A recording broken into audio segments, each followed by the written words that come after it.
దేశంలోని దిగ్గజ company Reliance industries మరో రికార్డ్ సృష్టించింది. 20 లక్షల కోట్ల మార్కెట్ క్యాప్ను దాటిన దేశంలోనే తొలి కంపెనీగా రిలయన్స్ నిలిచింది. గత వారం రోజులుగా కంపెనీ షేర్లు నిరంతరం పెరుగుతూనే ఉన్నాయి. మంగళవారం బీఎస్సీలో 52 వారాల గరిష్ట స్థాయి 1.89% పెరిగి రూ. 2957.80కు చేరుకుంది. గత 2 వారాల్లో కంపెనీ స్టాక్ మార్కెట్ క్యాప్ సుమారు ₹1,00,00,000 పెరిగింది. రిలయన్స్ ఇండస్ట్రీస్ స్టాక్స్ జనవరి 29 నాటికి 19 లక్షల కోట్ల రూపాయలకు చేరుకున్నాయి. 2024 సంవత్సరంలో రిలయన్స్ గురించి పెట్టుబడిదారులలో విపరీతమైన ఉత్సాహం కనిపించింది. ఈ కొద్ది రోజుల్లో రిలయన్స్ ఇండస్ట్రీస్ షేర్లు దాదాపు 14% మేర పెరిగాయి. రిలయన్స్ ఇండస్ట్రీస్ షేర్లు గత ఏడాది కాలంగా పెరుగుతూనే ఉన్నాయి.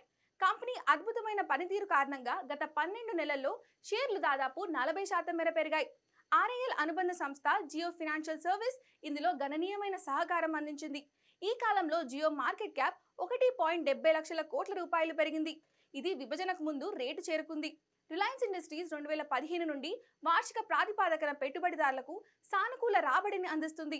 2014 సంవత్సరంలోనే కంపెనీ షేర్లు 0.5% క్షీణించాయి.